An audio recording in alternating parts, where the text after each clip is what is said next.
After 16 hours on supply duty, soaked, exhausted, and barely holding the wheel, I just wanted to get back to base.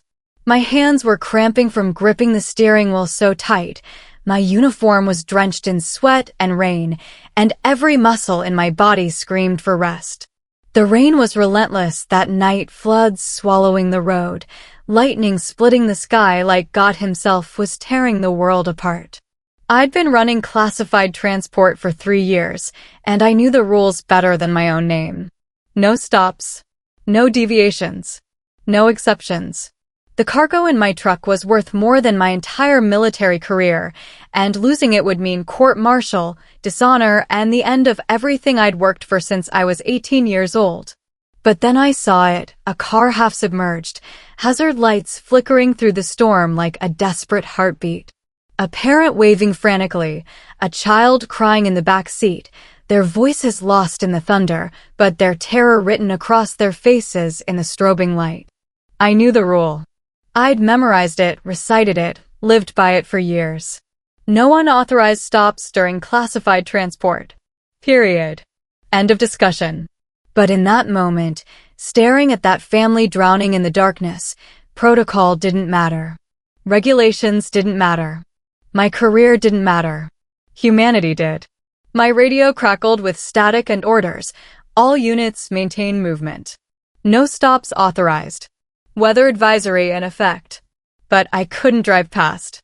I couldn't leave them there to die while I protected some classified equipment that would probably sit in a warehouse for the next decade. So I stopped. I hooked their car to my truck with chains that bit into my hands as I fought against the wind and rain. I towed them out of that hellish water, my truck's engine roaring against the storm, my heart pounding so hard I thought it might burst. No charge, no paperwork, no questions asked. Just a quiet, "You're safe now," before I disappeared back into the night. 2 weeks later, my commander called me in.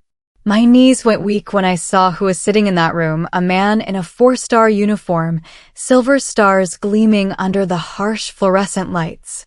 The father I thought I'd lost years ago, sitting there like a ghost from my past. But before I tell you what happened next, I need you to understand something. This story isn't just about breaking protocol. It's about breaking silence. It's about the moment when everything you thought you knew about duty, honor, and family gets shattered like glass on concrete. Let me take you back to the beginning, to that night when everything changed. My name is Lieutenant Sarah Kane, SEAL Logistics Officer, and I just returned from 18 months in the Middle East. 18 months of watching friends die, of carrying secrets that would destroy families, of following orders that made my stomach turn but kept America safe. It was my first night back on U.S. soil, running a classified transport near the Carolina coast. The irony wasn't lost on me. I'd survived IEDs, sniper fire, and suicide bombers, only to find myself white-knuckling a steering wheel through an American thunderstorm that felt more dangerous than any combat zone. The radio chatter was constant. All SEAL convoys maintain movement. Weather advisory. No stops authorized. My commanding officer's voice cut through the static every 30 minutes like a knife, reminding us that the cargo we carried was worth more than our lives, more than our careers, more than anything we might encounter on the road. I was running on 18 hours without sleep, my hands trembling on the steering wheel not from fear, but from exhaustion so deep it felt like my bones were made of lead. The windshield wipers couldn't keep up with the rain. The road ahead disappeared into darkness every few seconds when lightning turned the world white and blind. That's when I saw them. The SUV was tilted at a 45-degree angle, nose down in a drainage ditch that had become a raging river. The hazard lights were still blinking, cutting through the rain like a Morse code distress signal. And there was a man standing waist-deep in muddy water, waving his arms above his head while a child's face pressed against the rear window, eyes wide with terror. My foot hit the brake before my brain could stop it. The truck skidded on the wet asphalt, and for a moment I thought I was going to join them in that ditch. But I stopped 20 feet away, close enough to see the panic in that father's eyes, close enough to hear the child screaming even over the thunder. My military training kicked in immediately. Ignore it. Maintain mission parameters. Classified cargo takes priority over civilian assistance. The words echoed in my head like a recording, drilled into me through years of conditioning and discipline. But my heart whispered something different. Help them. I sat there for maybe 30 seconds, engine idling, windshield wipers beating like a metronome while I fought the most dangerous battle of my military career, the war between duty and conscience. I'd faced combat zones where the enemy was clear, where the mission was defined, where right and wrong were separated by uniforms and flags. But nothing felt as dangerous as disobeying a direct order for the sake of strangers. Nothing felt as terrifying as choosing humanity over protocol. The child's scream cut through my indecision like a bullet. I shifted into park, grabbed my emergency kit, and stepped out into the storm. The rain hit me like ice water, soaking through my uniform in seconds. The wind nearly knocked me over as I fought my way to the back of my truck, where the tow chains waited like metal serpents. My hands were shaking, not from cold, but from the knowledge that every second I spent helping this family was another second closer to the end of my career. "Sir," I shouted over the storm as I waded into the water. "I'm military. We're going to get you out." The father looked at me with relief so profound it was almost painful to witness. "My son," he yelled back. "He's trapped in his seatbelt. The water's rising." I didn't hesitate. I hooked the chains to his SUV's frame, my fingers working by muscle memory while my mind screamed warnings about court-martials and dishonor. The metal was slippery with rain and mud, cutting into my palms as I secured the connections. Back in my truck, I eased forward, feeling the weight of their vehicle fighting against mine. The engine roared. The tires spun on wet asphalt. For a terrifying moment, I thought both vehicles might slide into the ditch together. But then the SUV moved. Inch by inch, foot by foot, I pulled them back onto solid ground while lightning illuminated the scene like camera flashes, freezing each moment in stark black and white. When it was over, when their car was safe and their family was breathing, the father approached my window.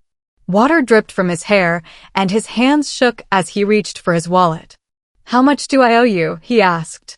I looked at him, really looked at him, for the first time. There was something familiar about his eyes, something that made my chest tighten with recognition I couldn't name. "Nothing," I said quietly. "Just get your family somewhere safe." "What's your name?" he asked, studying my face with an intensity that made me uncomfortable. "Lieutenant Kane," I replied, and something flickered across his expression, surprise, maybe, or recognition. He nodded slowly. "Thank you, Lieutenant Kane. I won't forget this."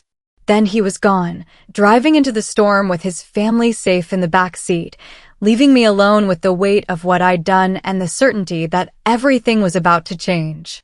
I returned to base at 0547 hours, 47 minutes late and soaked to the bone.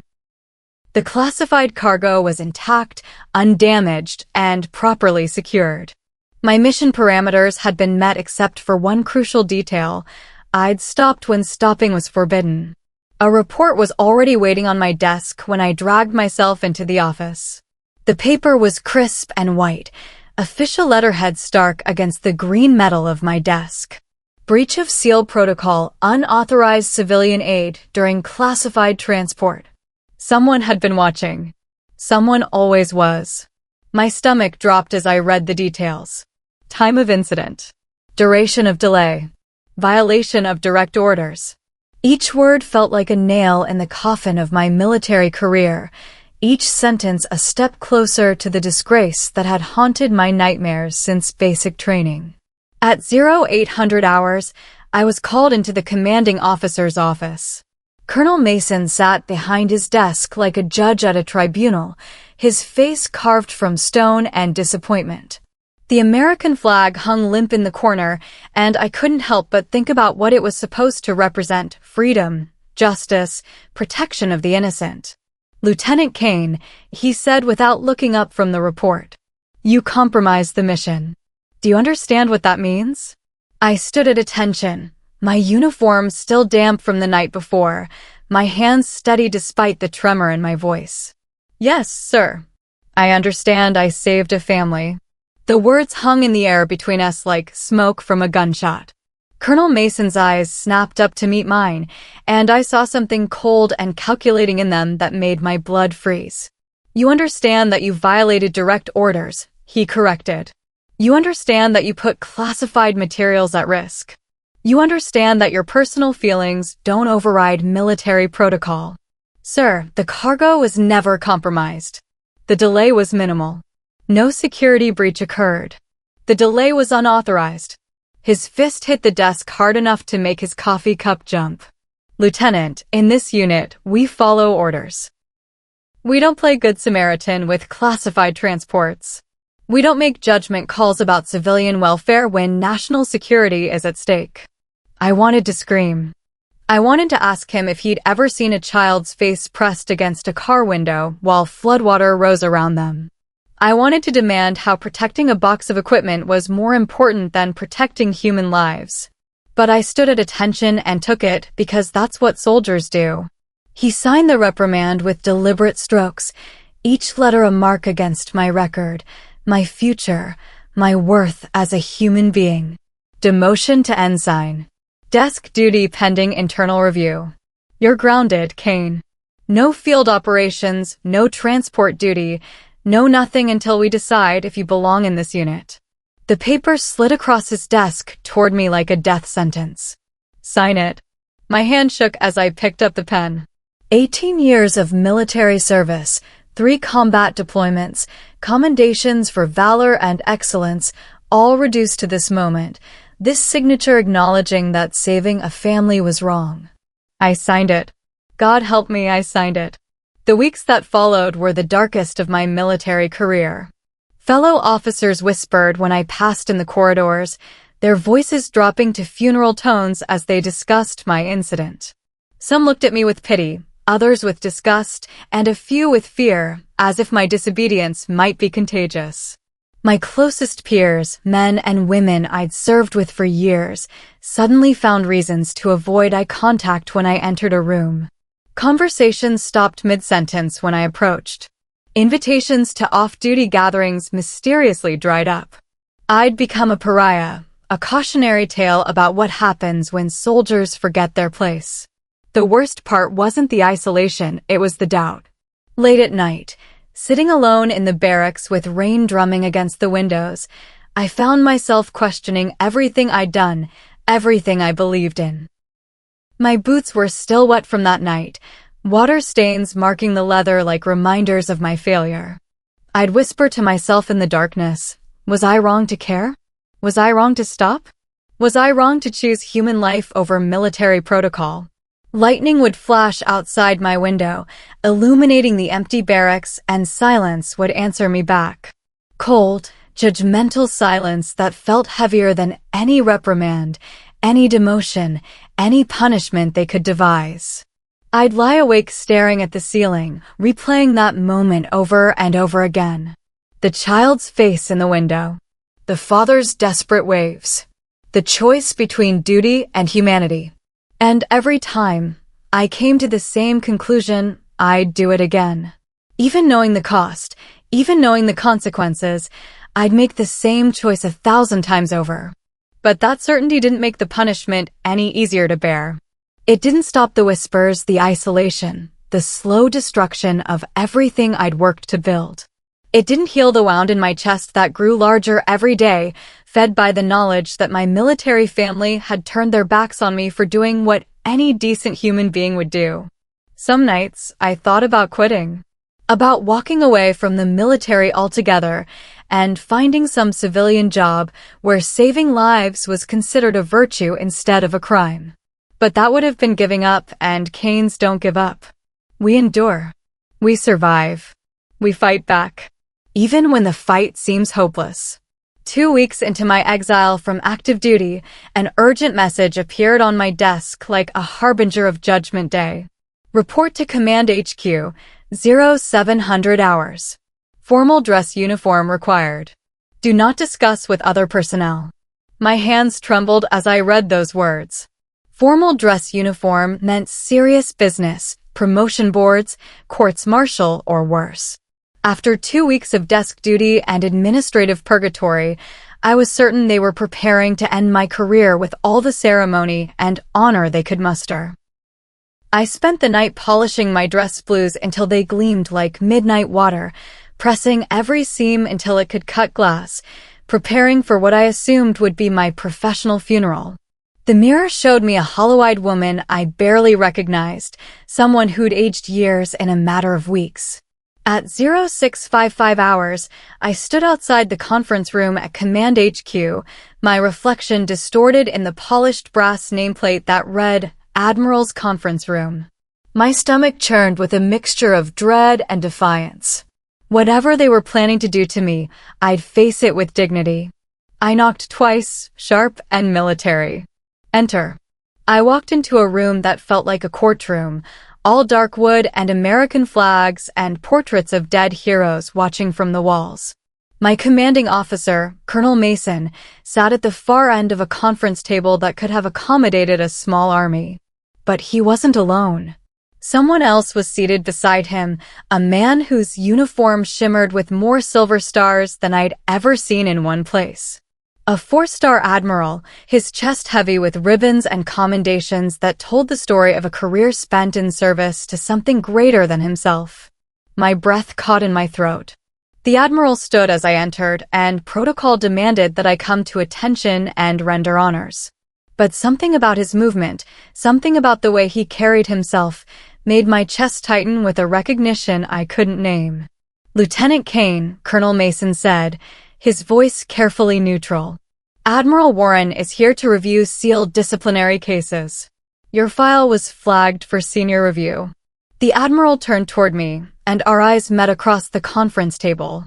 Calm, intelligent eyes that seemed to look right through me, stripping away rank and uniform and seeing something deeper. We've met before, haven't we? He said quietly, his voice carrying the kind of authority that comes from decades of command, but softened by something that sounded almost like affection? Recognition hit me like a thunderbolt to the chest. The eyes. The voice. The way he held his shoulders. It was him. Sir. I stammered, my military composure cracking like ice under pressure. That night, the storm, you. Yes, he said softly, a smile playing at the corners of his mouth. You saved my family. The conference room fell silent except for the hum of fluorescent lights and the sudden rush of blood in my ears. Colonel Mason's face went through a series of expressions, confusion, realization, and what might have been fear. Admiral Warren, the father from that night, the man whose child I'd helped rescue, stood before me in dress blues heavy with the weight of command authority. The stranger I'd risked my career to help was now the man who held my future in his hands. Admiral, Colonel Mason began, his voice tight with sudden uncertainty. I wasn't aware that you had personal knowledge of this incident. Personal knowledge? The Admiral's voice carried edge that could have cut steel. Colonel, this officer saved my family's lives during a severe weather emergency. She acted with courage, compassion, and decisive leadership under extremely dangerous conditions. I stood frozen at attention, my mind reeling with the implications of this revelation. The man whose child had screamed in terror while floodwater rose around their car was a 4-star admiral. The family I'd risked everything to save belonged to one of the most powerful men in the Navy. Sir, I managed to say, my voice barely above a whisper, I had no idea who you were. I would have done the same for anyone. He nodded slowly, his eyes never leaving mine. I know. That's exactly why you're here. The weight of those words settled over the room like a burial shroud. Colonel Mason shifted uncomfortably in his chair, suddenly looking like a man who'd discovered he'd been standing on a landmine for weeks without knowing it. Admiral, he said carefully, the lieutenant violated direct orders. She compromised mission security. Protocol clearly states. Protocol, the Admiral interrupted, his voice carrying the kind of quiet authority that makes generals shut up and listen, is a tool, Colonel. Not a religion. And any protocol that forbids a soldier from saving innocent lives needs to be examined very carefully. I could see Colonel Mason's Adam's apple bob as he swallowed hard. The power dynamic in the room had shifted so completely that I felt dizzy trying to follow it. 2 weeks ago, I was being crucified for my actions. Now, the man whose family I'd saved was defending me to my commanding officer. "Sir," I said, stepping forward slightly, "permission to speak freely?" Admiral Warren nodded. "I don't want special treatment because of who you are. What I did that night, I did because it was right. Not because I knew you were military family. Not because I thought it would benefit my career. I did it because I'm a human being first and a soldier second, and sometimes those two things come into conflict." The Admiral's smile grew wider. "And that, Lieutenant Kane, is exactly what this Navy needs more of. Soldiers who remember that we serve people, not protocols. What happened next will stay with me until the day I die." Admiral Warren turned to address the entire review panel that had filed into the room while we'd been talking, officers I hadn't even noticed arriving. Men and women whose careers spanned decades of service and whose faces showed the weathered confidence of those who'd seen real combat. "Gentlemen, ladies," he began, his voice carrying the weight of absolute authority, "we're here to review the case of Lieutenant Sarah Kane, who stands accused of violating protocol during a classified transport mission." Colonel Mason straightened in his chair, clearly preparing to present his case against me. "Sir, Lieutenant Kane directly disobeyed orders when she stopped to assist civilians during a storm. She put classified materials at risk and demonstrated a clear disregard for military discipline." The Admiral nodded thoughtfully. "Colonel, let me ask you a few questions. Did anyone die during this incident?" "No, sir, but..." "Was any classified cargo lost, damaged, or compromised?" "No, sir, however." "Was there any breach of security protocols regarding the actual classified materials?" Mason's jaw tightened. "No, sir, but the lieutenant still violated direct orders." Admiral Warren stood slowly, his 4 stars catching the fluorescent light like signals from a watchtower. When he spoke, his voice filled the room with the kind of authority that comes from 30 years of command and the absolute certainty of being right. "Colonel Mason, in my 30 years of service, I've seen soldiers follow orders that resulted in unnecessary deaths. I've seen officers hide behind protocol when courage was called for. I've seen good men and women destroyed by a system that values obedience over humanity." He walked around the conference table, his footsteps echoing in the silence like drumbeats. "Lieutenant Kane didn't just save 3 lives that night.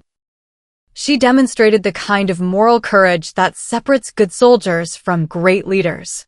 She made a judgment call under extreme pressure, weighed the actual risks against the human cost, and chose to act with compassion while still completing her primary mission." Colonel Mason's face was growing redder by the second. "Sir, with respect, orders are orders. We can't have soldiers making individual decisions about when to follow protocol and when to ignore it." The Admiral stopped walking and fixed Mason with a stare that could have melted steel. "Can't we, Colonel? Because that's exactly what we expect from our special operations personnel in combat. We train them to think independently, to adapt to changing situations, to make life and death decisions without waiting for permission from headquarters." He gestured toward me, and I felt the weight of his attention like sunlight after weeks in darkness. "Lieutenant Kane demonstrated every quality we claim to value in our elite forces: initiative, courage under pressure, moral clarity, the ability to complete the primary mission while adapting to emergency circumstances. And for this, you want to destroy her career." The silence in the room was deafening. I could hear my own heartbeat, feel sweat beating on my forehead despite the air conditioning. This was really happening. A 4-star admiral was defending me, fighting for me, standing up to my commanding officer with the full weight of his rank and authority. Furthermore, Admiral Warren continued, his voice rising with righteous anger, "Lieutenant Kane's actions that night embodied the very values we swear to uphold when we take our oath of service. Protection of innocent life, Courage in the face of danger. Service before self. When protocol forgets humanity, it's not discipline, it's cowardice. Colonel Mason stood abruptly, his face flushed with anger and humiliation. Admiral, I respectfully disagree. Military discipline. Colonel Mason, the Admiral interrupted, his voice dropping to a tone that was somehow more terrifying than shouting, "You are relieved of command. Effective immediately. Report to Administrative Services for reassignment." The words hit the room like a physical blow. Colonel Mason's mouth opened and closed like a fish out of water, his face cycling through shock, rage, and disbelief in rapid succession. "Sir, you can't." "I can and I have. Your inability to recognize exceptional leadership when it saves lives, your slavish devotion to protocol over people, and your willingness to destroy a good officer for doing what's right makes you unfit for command." Mason gathered his papers with hands that shook with barely controlled fury, shot me a look of pure hatred, and stormed out of the conference room like a man walking to his own execution. When the door slammed behind him, Admiral Warren turned to me, his expression softening from military authority to something that looked almost paternal. "Lieutenant Kane," he said formally, "approach the bench." I walked forward on legs that felt like water, stopping at attention 3 feet from the man who'd just destroyed my commanding officer's career to defend mine. "You made a hard call that night," he said quietly, his voice carrying across the silent room. "That's leadership." I saluted, my hand trembling despite every effort to control it. "Sir, I'd do it again." He returned my salute with precision that spoke of decades of practice. "I know. That's why I lead from now on." The other officers in the room began to applaud, slowly at first, then with growing enthusiasm. The sound washed over me like a wave, carrying away weeks of shame and isolation and doubt. For the first time since that night in the storm, I felt like a soldier again. But the Admiral wasn't finished.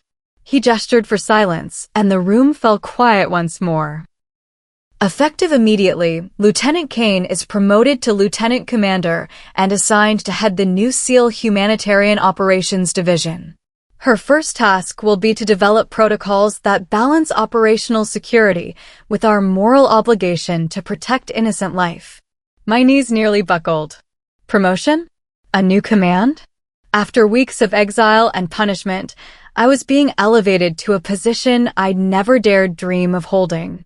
"Sir," I managed to say, my voice cracking with emotion, "I don't know what to say." "Say you'll use this authority wisely," he replied. "Say you'll remember that our greatest strength isn't our weapons or our training, it's our humanity." I stood straighter, feeling the weight of responsibility settling on my shoulders like a mantle of honor.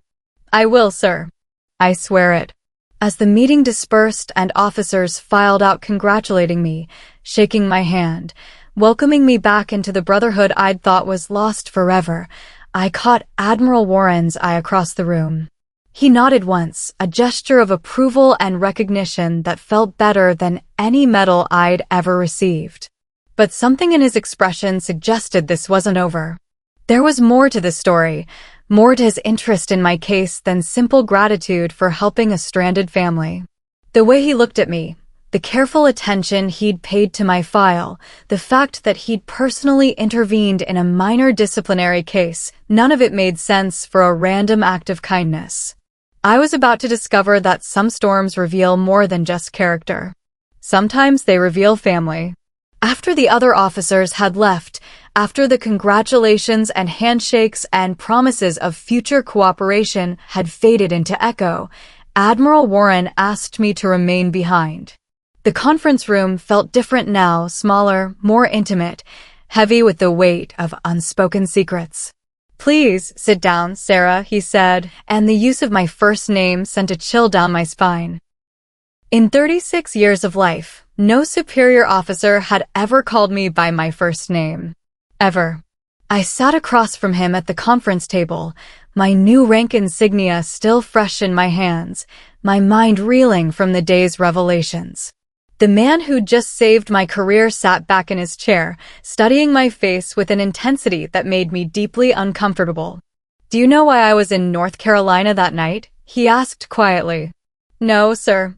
I assumed you were visiting family, or perhaps on leave. He shook his head slowly. I was there because I'd been trying to work up the courage to contact someone. Someone I hadn't seen in 22 years. My stomach tightened with a premonition I didn't want to acknowledge. Sarah, what do you know about your father? The question hit me like a physical blow. I'd spent 36 years avoiding that topic, 36 years deflecting questions and changing subjects and pretending it didn't matter that half of my genetic code was a mystery. Nothing, I said quietly. My mother said he was military. That's all she ever told me. Admiral Warren reached into his briefcase and pulled out a file folder, thick with documents and photographs. He slid it across the table toward me with hands that trembled almost imperceptibly. Your mother was Sarah Kane, nurse at Bethesda Naval Hospital. She was 22 when you were born. I nodded, though hearing my mother's name in his voice felt like hearing a prayer spoken by a stranger. She was also the love of my life, he said softly. And I was a coward who chose duty over family. The world tilted on its axis. The conference room spun around me like a carousel in a hurricane. I gripped the edge of the table until my knuckles went white, fighting against the vertigo of a truth I'd never expected to hear. You're saying, I whispered, unable to finish the sentence. I'm saying you're my daughter, Sarah. The child I never got to raise, never got to know, never got to tell bedtime stories or teach how to ride a bike or walk down the aisle at her wedding. The file folder sat between us like a bridge across 22 years of silence. With shaking hands, I opened it and found myself staring at photographs of a younger man in navy dress blues, standing beside a woman whose face I recognized from family pictures, my mother, young and beautiful and radiantly happy. There were birth certificates, DNA test results, medical records, and letters. Dozens of letters written in careful handwriting, addressed to me but never sent.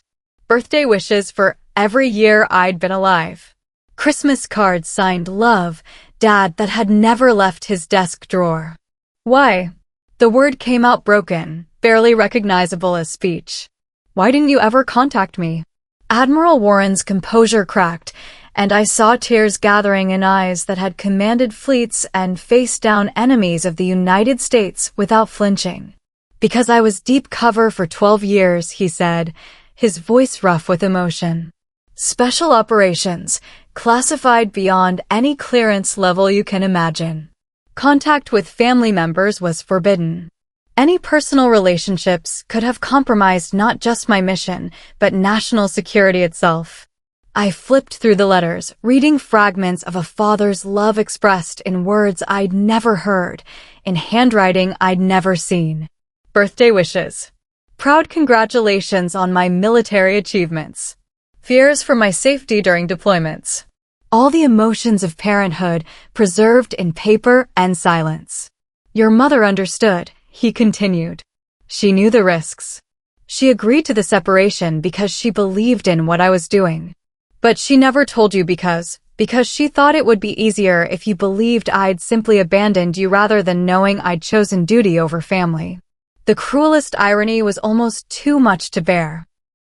I'd spent my entire military career trying to prove myself worthy of a father who'd never known I existed, trying to honor the memory of a man who'd been watching from a distance all along. The night of the storm, I said, understanding flooding through me like cold water, you recognized my name. He nodded. Lieutenant Kane. I'd been following your career for years, reading your fitness reports, watching you excel in ways that made me prouder than any of my own achievements. When you said your name that night, when I saw your face in the lightning, I knew. I looked up from the letters, meeting his eyes across the table. The family in the car that night. My wife Rebecca and our son Michael. Your stepmother and half-brother. The family I was able to build after my covert years ended. The family I was visiting when the storm hit. The full scope of the irony crashed over me like a tsunami. I'd risked my career to save the very family that my father had chosen over me. I'd sacrificed everything to protect the people he'd built his life around after walking away from mine. You didn't just save a family that night, he said softly. You saved mine. But more than that, you showed me the kind of woman you'd become. Brave, compassionate, willing to sacrifice for strangers. You became everything I'd hoped you would be, everything I'd dreamed of during all those years of silence. I closed the file folder, unable to process any more revelations, any more pain, any more truth. What happens now? Now, he said, we start over. If you want to. I know I have no right to ask for forgiveness, no right to expect a relationship after 22 years of absence.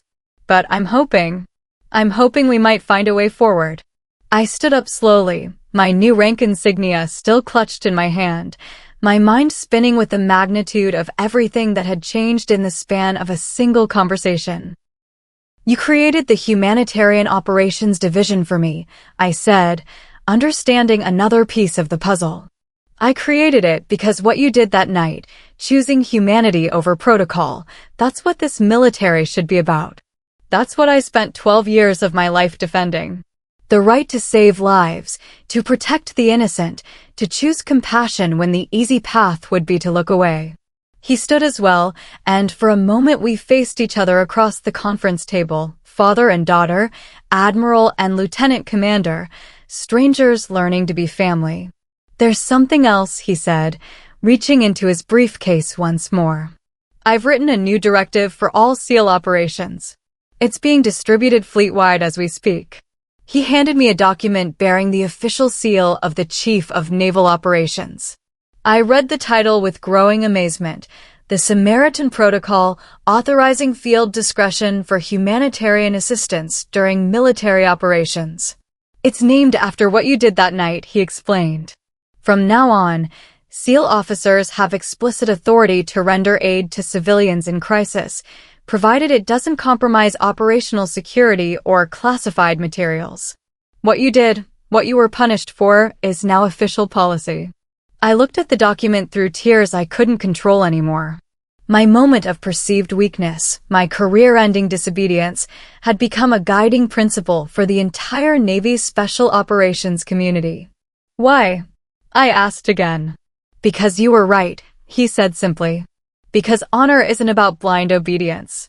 It's about having the courage to do what's right even when it costs you everything.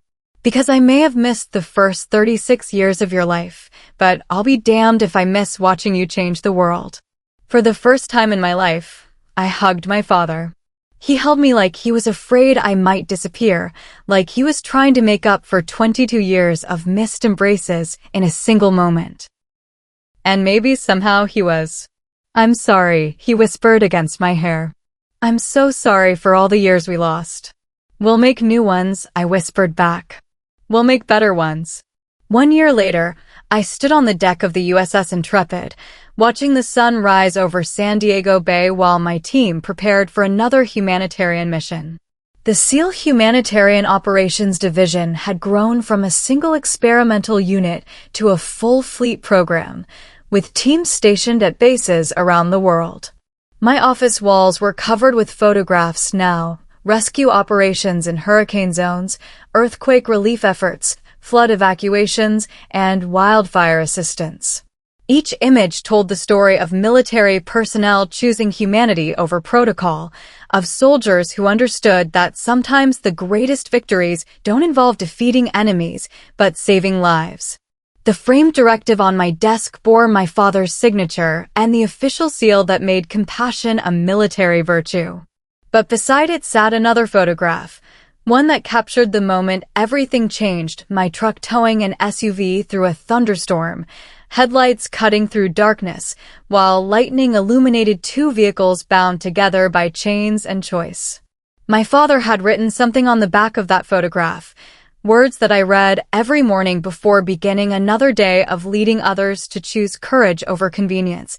When storms return, remember, courage looks like you. The radio crackled with an incoming mission brief. Commander Kane, we have a Category 4 hurricane making landfall in the Gulf Coast. Civilian evacuations are underway, but we have reports of stranded families in flood zones. I picked up the microphone, feeling the weight of command and the lightness of purpose that comes from knowing your mission aligns with your values. This is Commander Kane. Prep the teams for immediate deployment. Full humanitarian protocols are authorized.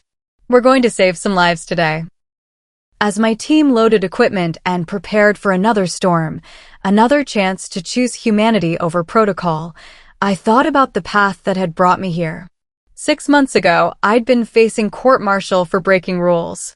Today, I commanded a division that had institutionalized rule-breaking in service of human life. The irony wasn't lost on me. The child who'd grown up without knowing her father had become a commander because that father had watched from a distance and recognized the values he'd hoped to instill. The soldier who'd been punished for compassion now led others to make compassion their primary mission. My team assembled on deck, young SEALs whose faces showed the same determination I'd felt that night in the storm. They understood what we were about, not just following orders, but following conscience. Not just serving the military, but serving humanity. Listen up, I told them as helicopters thundered overhead and storm clouds gathered on the horizon. We're going into dangerous conditions to help people who can't help themselves. You'll face moments when protocol conflicts with conscience, when following orders means ignoring suffering.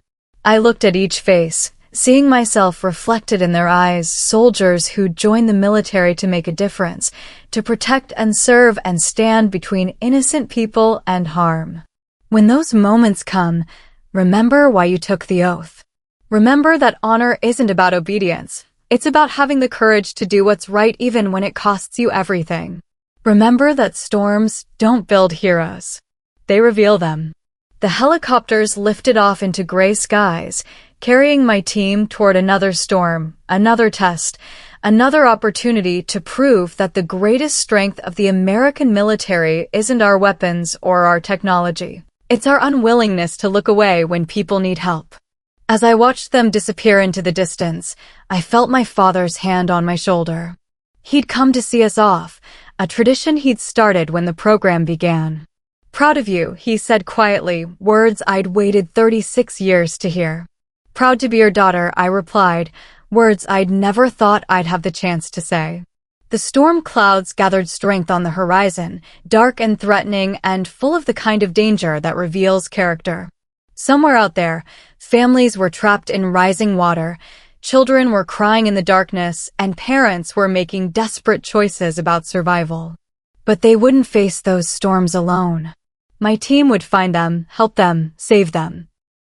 Not because orders demanded it, but because humanity required it. Because sometimes the most important battles aren't fought against enemies, but against indifference.